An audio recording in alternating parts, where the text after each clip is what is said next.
بسم الله الرحمن الرحيم والنجم إذا هوى ما ضل صاحبكم وما غوى وما ينطق عن وبركاته.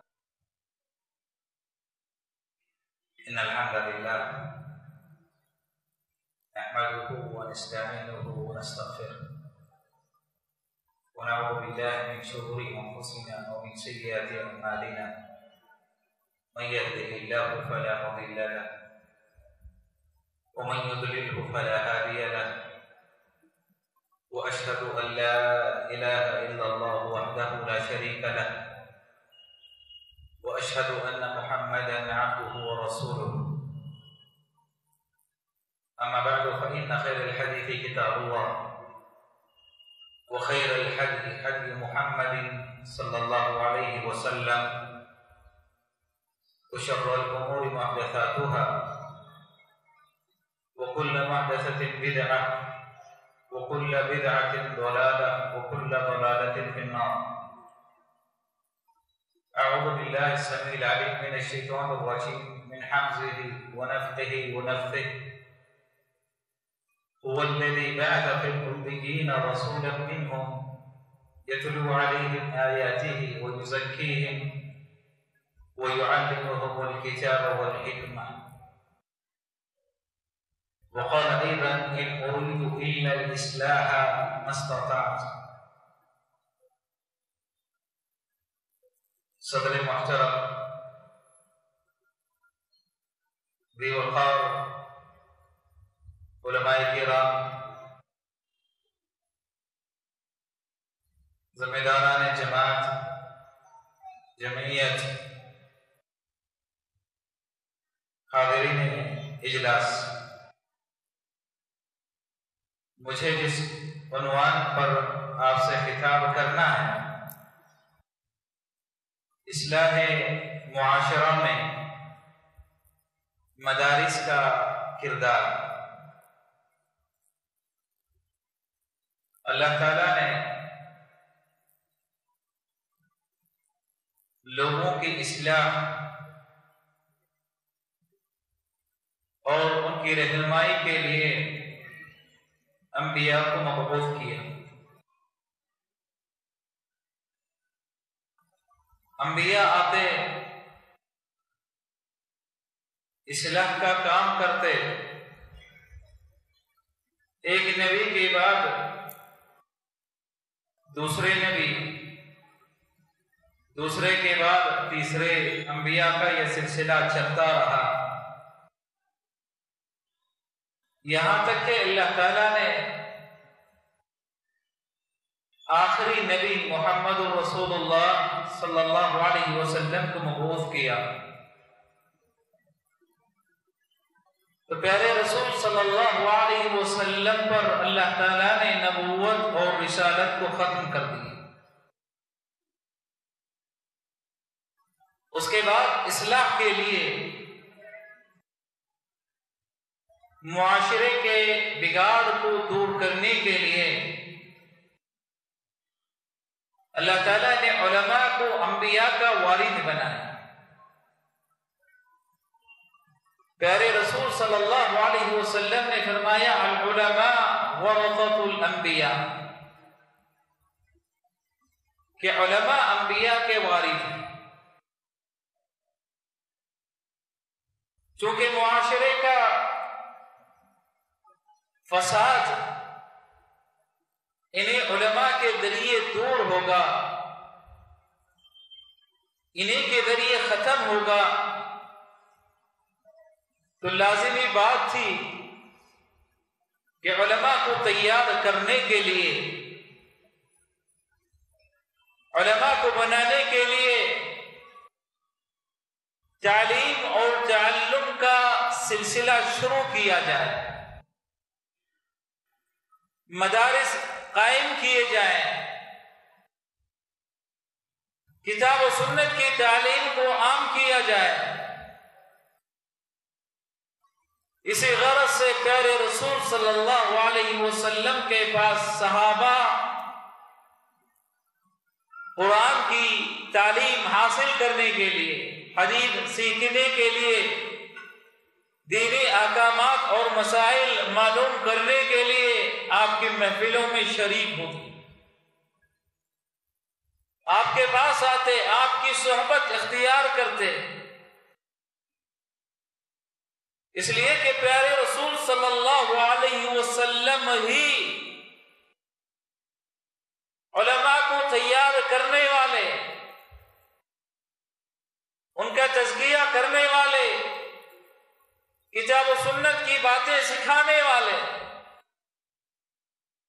اس وظیفے کی طرف اللہ تعالیٰ نے اشارہ کیا، هو الذی بعث فی الامیین رسولا منہم، کہ وہی اللہ کی ذات ہے جس نے انہی میں سے، امیوں میں سے ایک رسول بھیجا، یتلو علیہم آیاتی، قرآن کی آیتوں کی تلاوت، قرآن مجید کو سیکھنا سکھانا، وَيُزَكِّيهِمْ، ان کا تزکیہ کرنا اور حکمت کی تعلیم دینا، یہ مقصد تھا۔ تو پیارے رسول صلی اللہ علیہ وسلم ہمہ وقت اس وظیفے کی ادائیگی میں، اس کام میں، معاشرے کے اصلاح میں لگے ہوئے تھے۔ پیارے رسول صلی اللہ علیہ وسلم کے پاس اصحاب صفہ کی شکل میں طالب علموں کی ایک جماعت موجود تھی،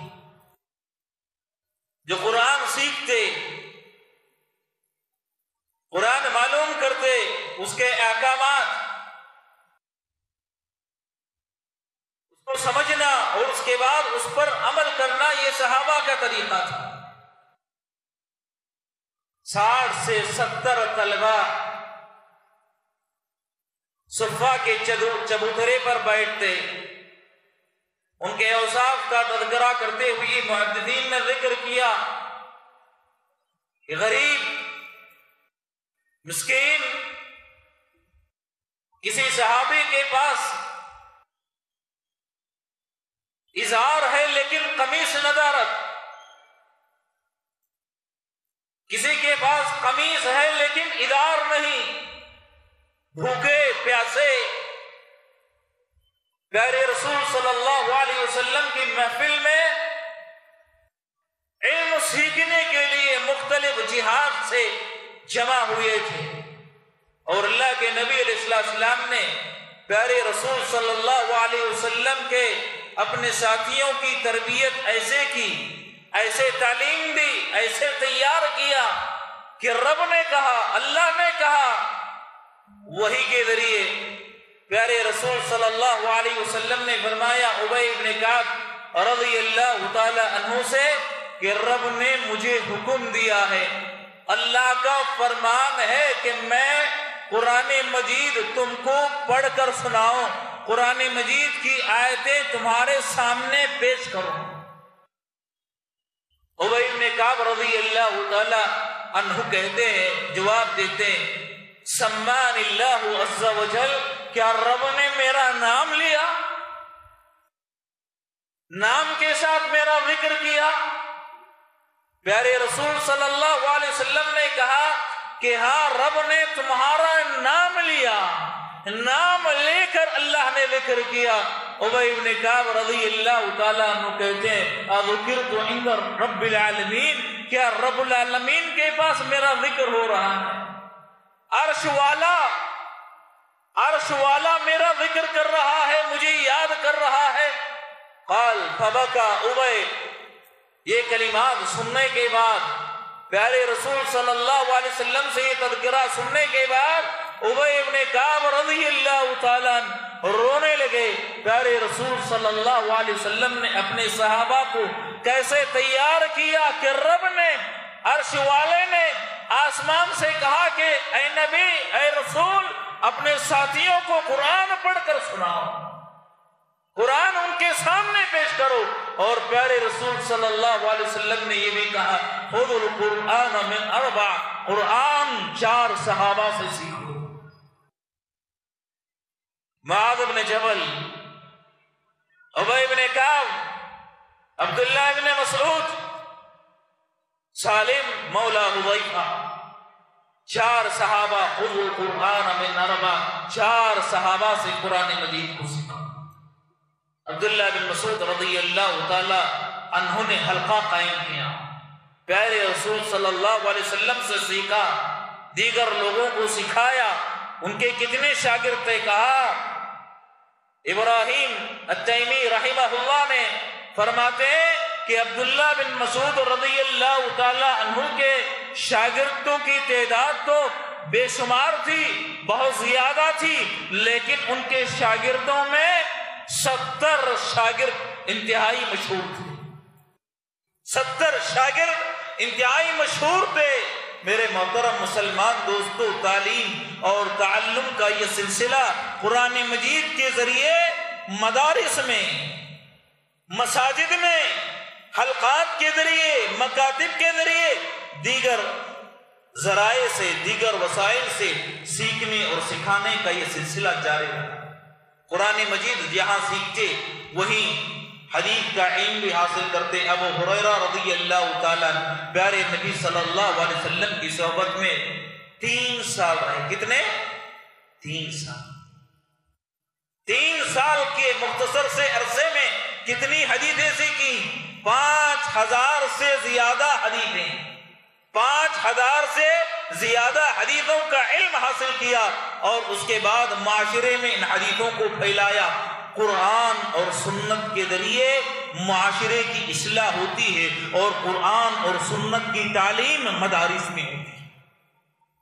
معاشرے کی اصلاح قرآن اور سنت کی تعلیم سے ہوتی ہے، اور یہ تعلیم ہمیں ملے گی مدارس میں۔ مدارس میں قرآن اور سنت کی تعلیم دی جاتی ہے۔ میرے محترم مسلمان دوستو، اسی مقصد کو ہمارے سلف نے، اسی ضرورت کو محسوس کیا کہ مدارس کو قائم کیے بغیر قرآن اور حدیث کا علم نہیں دیا جا سکتا، سیکھا اور سکھایا نہیں جا سکتا۔ قرآن مجید کا علم عام کرنے کے لیے، حدیث کو پھیلانے کے لیے مدارس کو قائم کیا گیا۔ سب سے پہلا جو مدرسہ قائم ہوا وہ اصحاب صفہ کا مدرسہ تھا۔ غریب اور نادار طلبہ وہاں پیارے رسول صلی اللہ علیہ وسلم کی خدمت میں رہ کر علم حاصل کرتے۔ عمر ابن خطاب رضی اللہ تعالی عنہ کے دور خلافت میں یہ سلسلہ آگے بڑھتا ہے، یہاں تک کہ مختلف دار الحدیث قائم کیے گئے۔ زمانے کے بڑھنے کے ساتھ ساتھ، لوگوں کی ضرورتیں زیادہ ہونے کے ساتھ ساتھ دار الحدیث کا قیام عمل میں آیا، اور ان دار الحدیث کے قیام کو علماء نے سنبھالا۔ علماء نے سنبھالا، علم کو عام کرنے کی کوشش کی۔ دار الحدیث شام میں قائم ہوا۔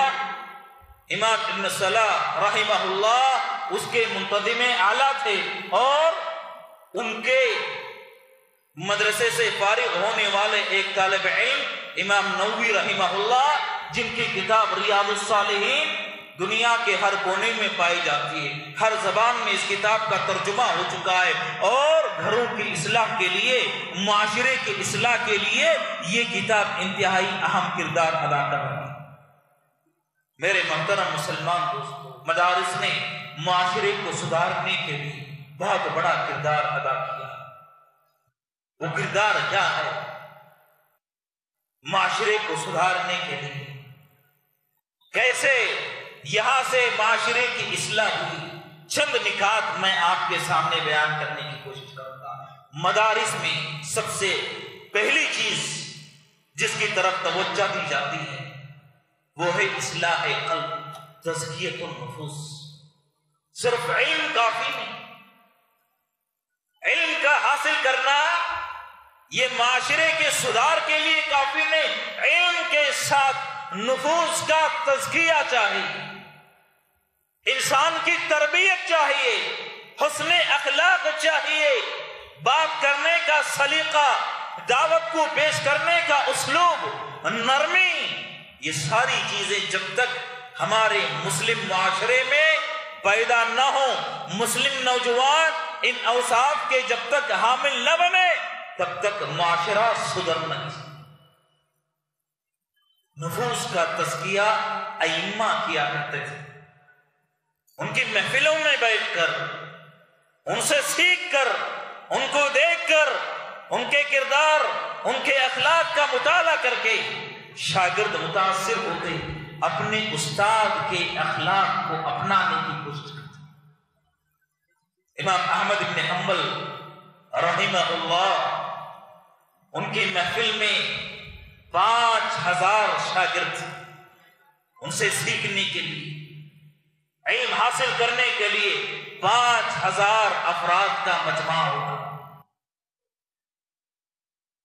اس میں 500 افراد، 500 اشخاص، حدیث لکھنے والے، حدیث کو تحریر کرنے والے، اس کو یاد کرنے والے۔ اگر سیکھنے والے 5000 میں 500 ہیں تو بقیہ 4500 افراد معاشرے میں امام احمد بن حنبل رحمہ اللہ کی مجلس میں شریک ہونے، شامل ہونے کی وجہ کیا تھی؟ کیا غرض و غایت تھی؟ راوی کا بیان ہے، وہ کہتے ہیں 5000 افراد میں سے 500 افراد لکھنے والے، حدیثوں کو سیکھنے کے وقت بقیہ 4500 افراد امام احمد بن حنبل رحمہ اللہ سے اخلاق کی تربیت لینے کے لیے، اپنے نفوس کا تزکیہ کرنے کے لیے، دعوت کو پیش کرنے کا اسلوب اور سلیقہ سیکھنے کے لیے، نرمی کا معاملہ ان سے معلوم کرنے کے لیے 4500 افراد امام احمد بن حنبل کے اخلاق، ان کا کردار، ان کا اسلوب، ان کی نرمی، شاگردوں کے ساتھ ان کا معاملہ، تدریس میں ان کا انداز، یہ سیکھنے کے لیے ان کی محفل میں شریک، یہ معلوم کرنے کے لیے ان کی محفل میں آتے ہیں۔ امام ذہبی رحمہ اللہ نے امام ابو داؤد رحمہ اللہ کا ترجمہ سیر میں جب لکھا تو امام ذہبی رحمہ اللہ امام ابو داؤد رحمہ اللہ کا ترجمہ لکھتے ہوئے، ترجمہ بیان کرتے ہوئے کہا کہ امام ابو داؤد اخلاق میں، کردار میں، تربیت میں ان کے استاد امام احمد بن حنبل رحمہ اللہ کا بہت بڑا کردار۔ امام ابو داؤد نے اپنے اخلاق، اپنا کردار اگر سنوارے، اگر بنایا تو اپنے استاد امام احمد بن حنبل رحمہ اللہ سے، اور یہ اخلاق، یہ کردار امام احمد نے اپنے استاد سے لیے، وکی سے۔ امام وکی نے یہ اخلاق اپنے استاد سفیان سے، سفیان نے اپنے استاد منصور سے، منصور نے اپنے استاد ابراہیم سے، ابراہیم نے علقمہ سے، اور علقمہ عظیم صحابی عبداللہ بن مسعود رضی اللہ تعالیٰ عنہ سے، اور عبداللہ بن مسعود رضی اللہ تعالیٰ عنہ نے اپنے اخلاق، اپنا کردار، اپنی تربیت پیاری رسول صلی اللہ علیہ وسلم۔ شاگرد کو بنانے میں استاد کا بڑا کردار ہوتا ہے۔ اللہ کے نبی علیہ السلام نے عبداللہ بن مسعود رضی اللہ تعالیٰ عنہ کو بنایا، عبداللہ بن مسعود نے اپنے اس شاگرد علقمہ کو بنایا، علقمہ نے ابراہیم کو، ابراہیم نے منصور کو، منصور نے سفیان کو، انہوں نے وکی کو، انہوں نے اپنے شاگرد احمد بن حنبل رحمہ اللہ کی تربیت کی، اور امام احمد بن حنبل رحمہ اللہ نے اپنے شاگرد ابو داؤد رحمہ اللہ کی تربیت کی۔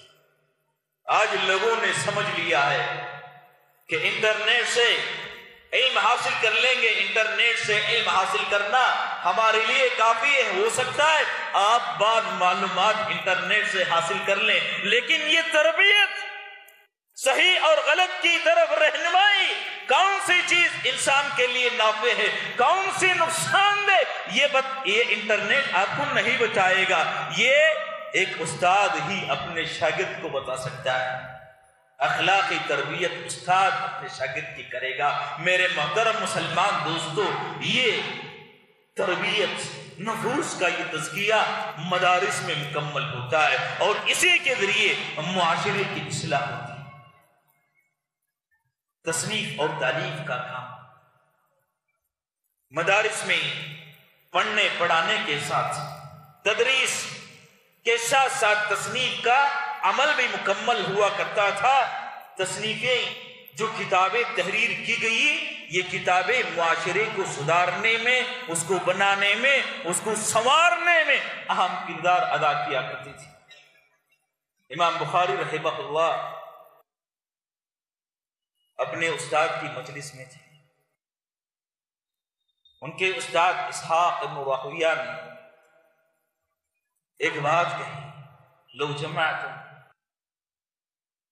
کتابا مختصرا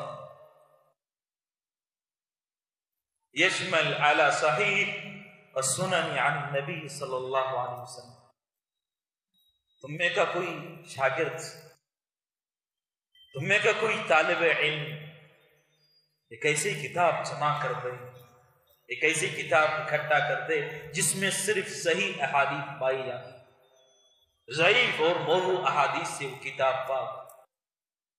امام بخاری رحمہ اللہ کہتے ہیں فوقع ذلک فی قلبی، استاد کی بات میرے دل میں بیٹھ گئی، استاد کی بات میرے دل میں بیٹھ گئی، اور میں نے عزم کر لیا کہ ایسی کتاب ضرور لکھوں گا، ضرور تحریر کروں گا۔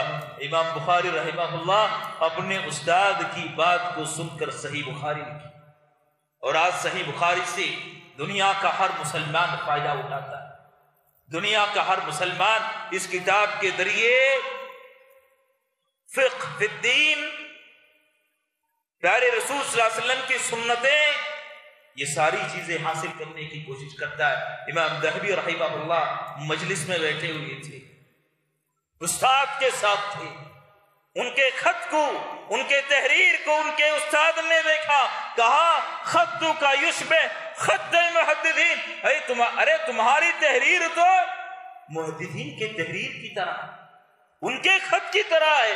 امام ذہبی بیان کرتے ہیں استاد کی بات میرے دل میں بیٹھ گئی، میرے دل میں گھر کر گئی۔ اس کے بعد میں نے حدیث طلب کرنا شروع کیا، یہاں تک کہ حدیث میں وہ مرتبہ حاصل کیا، وہ مقام پایا کہ حافظ ابن حجر رحمہ اللہ نے زمزم پیتے ہوئے اللہ سے دعا کیا، کہا کہ اللہ میں امام ذہبی جیسا علم طلب کرتا، جو علم تو نے امام ذہبی کو عطا کیا وہ علم میں تجھ سے مانگتا ہوں۔ امام ذہبی رحمہ اللہ نے اپنی کتابوں کے ذریعے معاشرے کی اصلاح کی کوشش کی۔ امام نووی رحمہ اللہ کی کتابیں آپ دیکھیں، متاخرین میں امام سید نذیر حسین محدث دہلوی رحمہ اللہ کے شاگردوں کی کتابوں کی ذرا جائزہ لے لیں، کون سا وہ میدان ہے جس میں ان کے شاگردوں کی کتابیں نہ پائی جاتی، جس موضوع پر ان کے شاگردوں نے قلم نہ اٹھایا ہو، کتاب تالیف نہ کی ہو۔ میرے محترم مسلمان دوستو، معاشرے کی اصلاح میں مساجد کا ایک کردار یہ بھی ہے کہ مدارس میں انسان کو عمل کی تربیت دی جاتی ہے، صرف پڑھنے اور پڑھانے پر اکتفا نہیں کیا جاتا، تلقین پر اکتفا نہیں بلکہ عمل کی ترغیب بھی دی جاتی ہے کہ کیسے سنتوں پر عمل کرے، کیسے اپنی زندگی میں کسی سنت پر عمل کرے۔ مدارس میں اس کی بھی تعلیم دی جاتی ہے، یہ بھی سکھایا جاتا ہے، اور ظاہر سی بات ہے علم ہو عمل نہ ہو تو عمل کے بغیر انسان کے لیے علم وبال جان بن جاتا ہے، اور بغیر علم کے عمل کرنا یہ بھی گمراہی کا راستہ ہے۔ اسی لیے انسان جب علم حاصل کرتا ہے، سیکھتا ہے، تو اس کو چاہیے کہ اس کے ساتھ ساتھ سیکھنے کے ساتھ ساتھ عمل کا جذبہ بھی اپنے اندر پیدا کرے۔ پیارے رسول صلی اللہ علیہ وسلم کی حدیث، نبی صلی اللہ علیہ وسلم نے فرمایا جو مسلمان دن اور رات میں 12 رکعت سنتوں کی حفاظت کرتا ہے، 12 رکعت سنتوں کے ادا کرنے کا اہتمام کرتا ہے، اللہ تعالیٰ اس کے لیے جنت میں گھر تعمیر کرے گا۔ رب کریم جنت میں اس کے لیے گھر بنائیں گے، دن اور رات میں 12 رکعت سنتوں کا اہتمام گھر بنائے جائے گا۔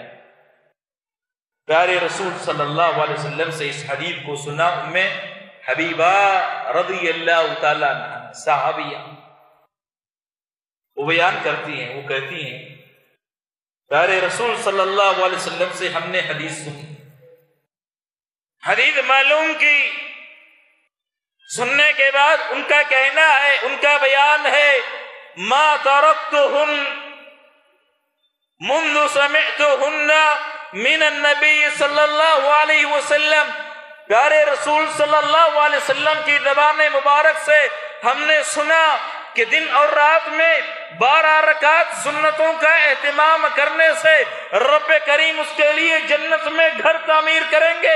ام حبیبہ رضی اللہ تعالی عنہا بیان کرتی ہیں، جب سے میں نے پیارے رسول صلی اللہ علیہ وسلم کی زبان مبارک سے یہ کلمات سنے، یہ فضیلت سنے، اس کے بعد سے آج تک میں نے کبھی اپنی زندگی میں 12 رکعت سنتوں کو ترک نہیں کیا، کبھی یہ سنتیں مجھ سے فوت نہیں ہوئی۔ ام حبیبہ رضی اللہ تعالی عنہا سے یہ روایت کرنے والے تابعی انبسا وہ کہتے ہیں کہ میں نے ام حبیبہ رضی اللہ تعالی عنہا سے پیارے رسول صلی اللہ علیہ وسلم کی یہ حدیث سنی، یہ روایت سنی، سننے کے بعد آج تک میں نے اپنی زندگی میں کبھی 12 رکعت سنتیں ترک نہیں کی، مجھ سے فوت نہیں ہوئی۔ تابعی عمرو بن عوس انبسا سے سنتے ہیں، ان کا بیان ہے کہ انبسا سے سننے کے بعد میں نے کبھی اپنی زندگی میں 12 رکعت سنتیں ترک نہیں کی۔ ان سے سننے والے تابعی سے سننے والے نعمان بن سالم کا بیان ہے کہ میں نے عمرو بن عوس سے سنا، پیارے رسول صلی اللہ علیہ وسلم کی اس حدیث کو سننے کے بعد میں نے اپنی زندگی میں کبھی 12 رکعت سنتیں ترک نہیں کی۔ صحابیہ نے سنی، عمل کیا، تابعی نے صحابیہ سے اس حدیث کو سنا، عمل کیا، تابعی نے تابعی سے اس حدیث کو سنا، عمل کیا، اس کے بعد راوی نے تابعی سے اس حدیث کو سنا، عمل کیا۔ میرے دوستو، عمل کا یہ جذبہ مدارس کے طلبہ میں پیدا کیا جاتا ہے، علم پر اکتفا نہیں کیا جاتا بلکہ عمل کی ترغیب دی جاتی ہے، سکھایا جاتا ہے کہ حدیث سیکھنے کے بعد عمل کیسے کیا جائے۔ امام احمد بن حنبل رحمہ اللہ کا بیان، امام احمد بن حنبل رحمہ اللہ کہتے ہیں کہ میں پیارے رسول صلی اللہ علیہ وسلم کی حدیثیں پڑھتا جاتا، حدیثیں سیکھتا جاتا، سیکھتے کے بعد، پڑھنے کے بعد جتنی حدیثیں میں نے سنی ساری حدیثوں پر عمل کر لیا۔ ایک حدیث میرے پاس آئی کہ نبی صلی اللہ علیہ وسلم نے حجامہ کا عمل کروایا، پچھنا لگوایا، اور اس عمل کرنے والے کو پیارے رسول صلی اللہ علیہ وسلم نے بطور اجرت کے 1 دینار عطا کیا، 1 دینار دیا۔ امام محمد کا بیان ہے، وہ کہتے ہیں حدیث میں نے سنی، پہلی مرتبہ میں نے زندگی میں اس حدیث کو سنا تھا، عمل کا جذبہ پیدا ہوا، پچھنا لگوانے کے لیے میں حجامہ کرنے والے کے پاس آیا، پچھنا لگوایا بطور اجرت کے، پیارے رسول صلی اللہ علیہ وسلم کی اتباع میں، آپ کی اقتداء میں 1 دینار میں نے اس کو بطور اجرت کی عطا کیا۔ 1 دینار تقریباً 6 گرام سونے کے برابر ہوتا، 1 دینار، اتنی بڑی رقم امام احمد بن حنبل رحمہ اللہ نے اس عمل کو کرنے والے کو عطا کیا، محض سنت پر عمل کرنے کے لیے، پیارے رسول صلی اللہ علیہ وسلم کی اقتداء اور سنت کی پیروی کے لیے۔ میرے محترم مسلمان دوستو، مدارس میں علم کے ساتھ ساتھ عمل کی ترغیب دی جاتی ہے، عمل کرنے کا جذبہ طلباء میں پیدا کیا جاتا ہے۔ مدارس کا جو سب سے بڑا کردار ہے معاشرے کی اصلاح کے لیے، معاشرے میں پنپنے والے فتنے، شبہات، منکرات، ضلالات، گمراہیوں کا منہ توڑ جواب دیا جاتا ہے۔ کوئی آدمی بدعتی مدرسے میں آ جائے، سلفی علماء کے درس میں شریک ہو جائے، رب کریم اپنے فضل سے، اپنے رحمت سے اس کے سینے کو کتاب و سنت کے لیے کھول دے گے۔ امام ابن قیم رحمہ اللہ کون نہیں جانتا؟ شیخ الاسلام تیمیہ رحمہ اللہ کے شاگرد، وہ کہتے ہیں امام ابن تیمیہ رحمہ اللہ کے مجلس میں، ان کے مدرسے میں شریک ہونے سے پہلے میں وساوس کا، شبہات کا شکار ہو چکا تھا، تعویلات کا سہارا لیتا۔ اگر اللہ کی رحمت نہ ہوتی، اللہ کا فضل خاص نہ ہوتا کہ رب نے شیخ الاسلام ابن تیمیہ رحمہ اللہ کی صحبت سے مجھے سرفراز کر دیا، امام ابن تیمیہ رحمہ اللہ کی صحبت میں آیا، ان کے درس میں شریک ہونے لگا، کتنے سال؟ 17 سال تک مسلسل ان کے ساتھ رہ کر علم حاصل کرتے رہے، کتاب و سنت کی تعلیم، شبہات کا ازالہ، تعویلات باطلہ کی تردید، شیخ الاسلام ابن تیمیہ رحمہ اللہ سے 17 سال تک سیکھتے رہے۔ 17 سال تک سیکھنے کے بعد ان کا خود بیان ہے کہ اگر اللہ تعالیٰ نے ابن تیمیہ رحمہ اللہ کی صحبت سے مجھے سرفراز نہیں کیا ہوتا تو میں گمراہ ہو جاتا، گمراہیوں کا شکار ہو چکا ہوتا، لیکن رب کا فضل خاص تھا، شیخ الاسلام تیمیہ رحمہ اللہ کی صحبت مجھے میسر آ گئی، جس کی وجہ سے میں دلالت سے نکل کر گمراہی سے راہ راست پر چلا۔ میرے محترم مسلمان دوستو، شبہات کا ازالہ کرنا، وساوس اور باطل پرستوں کی طرف سے جو شبہات پیش کیے جاتے ہیں، کیسے ان کا تدارک کریں گے، یہ کہاں سکھایا جاتا ہے؟ مدارس میں، اور اسی سے معاشرے کی اصلاح ہوگی۔ سب سے بڑا جہاد، امام ابن تیمیہ رحمہ اللہ کہتے ہیں، سب سے بڑا جہاد اہل باطل کی تردید، بدعتیوں کا جواب دینا، ان کا رد کرنا، یہ اللہ کے راستے میں تلوار سے جہاد کرنے سے زیادہ فضیلت والا عمل ہے۔ اس سے بڑا کار خیر ہے کہ کوئی انسان باطل پرستوں کا مقابلہ کر لے، قلم سے، اپنے علم سے ان کا جواب دے دے، اور یہ مدارس میں سکھایا جاتا ہے۔ ایک بات بیان کر کے میں اپنی بات کو سمیٹنے کی کوشش کروں گا۔ علامہ ثناء اللہ برصری رحمہ اللہ، ان کی خدمات کون نہیں جانتا، سارے ان کی خدمات کے معترف ہیں۔ قادیانیوں کا جواب دینے کے لیے، آریہ سماج کا مقابلہ کرنے کے لیے، یہودیوں کے دلیلوں کو ڈھونڈنے کے لیے، نصارہ کی گمراہیوں کو واضح کرنے کے لیے، غرض ہے کہ کوئی بھی فرقہ، کوئی بھی جماعت اسلام پر حملہ آور ہوتی، شبہات پیش کرتی، تو سب سے پہلے رب کریم کا یہ سپاہی، اسلام کا یہ سپاہی جواب دینے کے لیے سب سے پہلے آگے ہوتا۔ سارے فرقے باطلہ، سارے غلط ادیان کے لوگوں نے جو شبہات پھیلائے، ان کا جواب اکیلے شخص نے دیا۔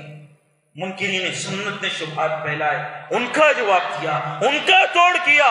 قادیانیوں تو، قادیانی مرزا غلام احمد قادیانی تو ان کے جوابات سے تنگ آ کر مباہلے کی دعوت دی، اس کو بھی قبول کر لیا، اس کو بھی قبول کر لیا۔ میرے محترم مسلمان دوستو، کہاں کی تعلیم پانے والا، کہاں سیکھنے والا؟ مدارس میں تعلیم حاصل کرنے والا۔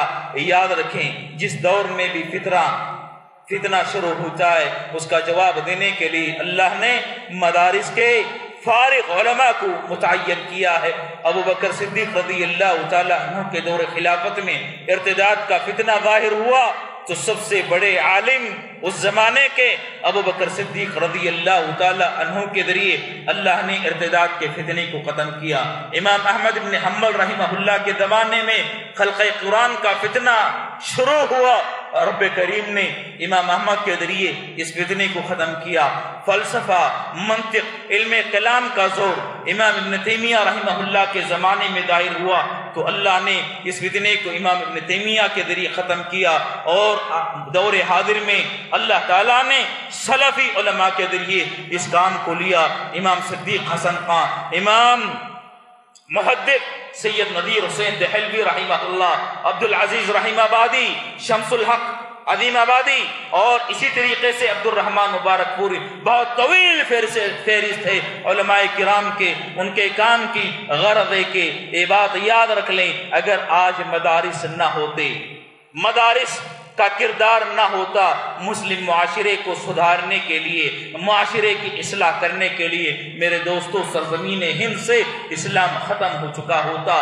اسلام کے مضبوط قلعے ہیں، ضرورت اس بات کی ہے کہ ان قلعوں کو اور مضبوط کیا جائے، ہاتھ بڑھایا جائے اور تعاون دیا جائے، اور ہر ضلع میں، ہر شہر میں مکاتب، مدارس قائم کی جائیں، تاکہ قیامت تک یہ اسلام محفوظ رہ سکے، اور اس کے ذریعے معاشرے کی اصلاح کا کام تسلسل کے ساتھ چلتا رہے۔ رب کریم سے دعا ہے کہ اللہ تعالی ہم تمام مسلمانوں کو مدارس کی اہمیت کو سمجھنے اور اس کے ذریعے معاشرے کی اصلاح کرنے کی توفیق عطا فرمائے۔